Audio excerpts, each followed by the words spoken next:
আমি আমার যুবক কিশোর যুবতী কিশোরী ভাই বোনদের বলবো, সমাজ তোমাদের পক্ষে নয়, ঈমান চুরির পক্ষে। পিতামাতা তোমাদের ছেড়ে দিয়েছেন, তবে অন্তত নিজেদের ভবিষ্যতের দিকে তাকিয়ে, দুনিয়ার ভবিষ্যৎ আখিরাতের ভবিষ্যতের দিকে তাকিয়ে নিজেরা সাবধান হও। দুনিয়াতে অপরাধ হবে, পাপ হবে, অন্যায় ভুল হবে, তবে দুটো বিষয় খুব ভালো করে মনে রাখো। নামাজটা কখনো ছেড়ো না। নামাজ, যদি সিনেমা হলে থাকো বেরিয়ে এসে নামাজ পড়বে, যদি খেলার মাঠে থাকো ওয়াক্ত মতো নামাজ পড়বে। নামাজটা কখনোই ছাড়বে না, যত কিছুই হোক সময় মতো নামাজ পড়বে। আর অশ্লীলতাকে, মাদকতাকে বিষের মতো পরিত্যাগ করবে।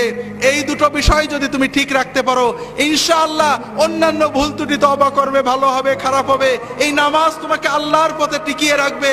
এবং ইনশাআল্লাহ তোমার বয়স যখন 50 হবে, তুমি নিজে অনুভব করবে এই দুনিয়ার জমিনে তোমার বন্ধুদের চেয়ে তুমি ভালো আছো। আর ইনশাআল্লাহ কিয়ামতের দিনে তুমি তোমার পিতামাতা সহ আল্লাহর আরশের নিচে তার ওলিদের সাথে মেহমান হয়ে যেতে পারবে। হাজরিন, যুবক কিশোরদের ভালো রাখতে হলে তাদেরকে আলেমদের কাছে নিয়ে যেতে হবে, মসজিদে নিতে হবে, দ্বীনি চেতনা তৈরি করতে হবে, লেখাপড়ার ভিতরে দ্বীনি চেতনা তৈরি করতে হবে। এগুলো সবই দরকার। আমরা শুনছি, ভালো করে জানি না। আমাদের দেশের নতুন শিক্ষানীতিতে ধর্মীয় শিক্ষা নিয়ে নানান কথা হয়। আমি নিজেও পড়েছি শিক্ষানীতি কিছুটা। আমার বিশ্বাস হয় না যে বাংলাদেশের সচেতন রাজনীতিবিদগণ ধর্মমুক্ত কোনো শিক্ষা কায়েম করতে চাবেন। কারণ আমাদের দেশে যতটুকু নৈতিকতা আছে, দুর্নীতিমুক্ত যে কয়জন মানুষ আছেন আপনারা স্ট্যাটিস্টিক করে দেখেন, তারা একমাত্র ধর্মীয় কারণে। যে ডিসি দুর্নীতি করে না, যে এসপি দুর্নীতি করে না, যে অফিসার ঘুষ খায় না, যে কর্মকর্তা অন্যায় করে না, যে ডিসি ঘুষ খায় না, যে জজ সাহেব ঘুষ খায় না, আপনি বিচার করে দেখুন কোনো না কোনো ভাবে, হয় পারিবারিক ভাবে, নইলে হয়তো তাবলীগ জামাতে যে, নইলে হয়তো কোনো পীর মাশায়েখের দরবারে যে, নইলে হয়তো মাদ্রাসায় পড়ার কারণে ওই ব্যক্তির ভিতরে যে ঈমানি চেতনা আছে, শুধুমাত্র ওই ঈমানটাই তাকে দুর্নীতি থেকে বাঁচিয়ে রেখেছে। অথবা অনেক দুর্নীতিবাজের ভিতরে তাকে অন্তত কম দুর্নীতিবাজ করে রেখেছে। আপনারা কি বুঝতে পেরেছেন আমার কথাটা? কাজেই ধর্ম, নৈতিক বোধ, আল্লাহর ভয়, আখিরাতমুখিতা যদি আমাদের ছেলে মেয়েদের ভিতরে না থাকে, তাহলে এদের ধ্বংস আমরা রোধ করতে পারবো না। ইউরোপ আমেরিকার মানুষেরা এখনো ধর্ম শিখায়, একেবারে শিশু শ্রেণী থেকে ধর্ম শিক্ষা রয়েছে সেখানে। তারা অনেক ভুল করেছে, তারা ব্যাক করছে। যারা ধর্মকে বাদ দিতে চেয়েছিল আবার ফিরে আসছে, ধর্ম বাদ দিতে যে নিজেরা বাদ পড়ে গেছিলেন। আমরা তাদের ওই ভুলের পুনরাবৃত্তি করব না। আমাদের ছেলে মেয়েদেরকে সত্যিকারের নৈতিকতা, দ্বীন, ঈমান, আচরণ, আখলাক শেখাবো, মসজিদে নিয়ে যাব। আমরা অনেক নৈতিকতা শিখাই। আমার খুতবার বইয়ে আপনি এক সময় লিখছিলাম, রেডিও টেলিভিশনে দুর্নীতির বিরুদ্ধে বড় বড় প্রোগ্রাম হয় না ভাই?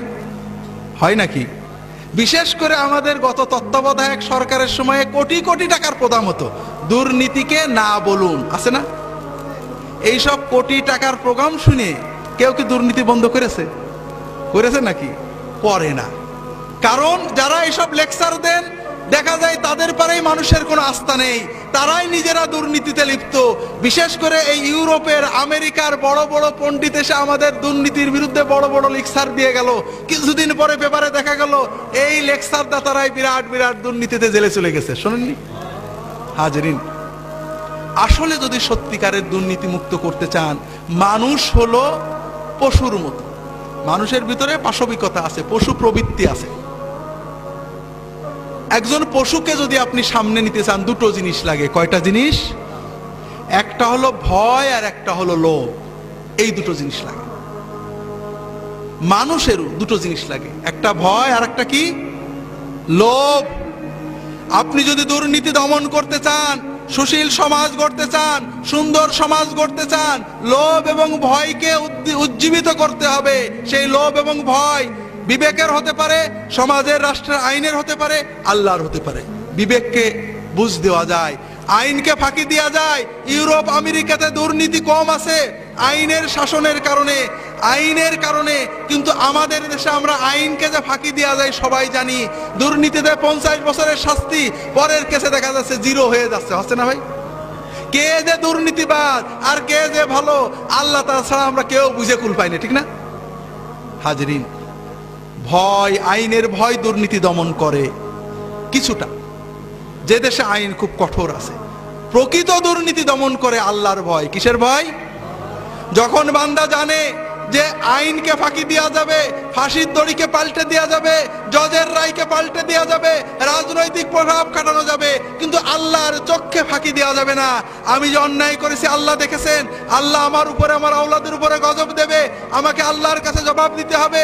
যখন বান্দা বোঝে যে আমি যদি ঘুষটা না খেয়ে সবর করি আল্লাহ বরকত দেবে, আল্লাহ আমার আওলাদে বরকত দেবে, সম্পদ বাড়িয়ে দেবে, এই একমাত্র সবর, একমাত্র আল্লাহর কাছে পুরস্কারের লোভ, আল্লাহর কাছে শাস্তির ভয়, এটাই প্রকৃত নৈতিক নীতিবান দুর্নীতি মুক্ত মানুষ গড়তে পারে। আর এজন্য আমাদের যুবক কিশোরদেরকে, আমাদের সন্তানদেরকে নৈতিকতা, ধর্মীয় শিক্ষার আলোকে মানুষ করতে হবে। আল্লাহ তাআলা আমাদের তৌফিক দান করুন, আমিন। প্রত্যেকের সন্তানকে নিজের সবচেয়ে বড় সম্পদকে মসজিদে নিয়ে যাবেন, ফজরে নিয়ে যাবেন, মাগরিবে বলবেন যে যেখানেই খেলো মাগরিবের সময় আমার সাথে নামাজ পড়বে। মাগরিবের পরে বাইরে থাকতে পারবে না, মাগরিবের নামাজ পড়তে বসবে, আম্মা খোঁজ রাখবে, 3 বেলা একসাথে খাবেন। যদি আপনি না পারেন স্ত্রীকে বলবেন খোঁজ রাখতে। এইভাবে সন্তানদেরকে অন্তত 20 বছর পর্যন্ত চোখের ভিতরে রাখবেন। আল্লাহ তাআলা হেফাজত করুন, আমিন।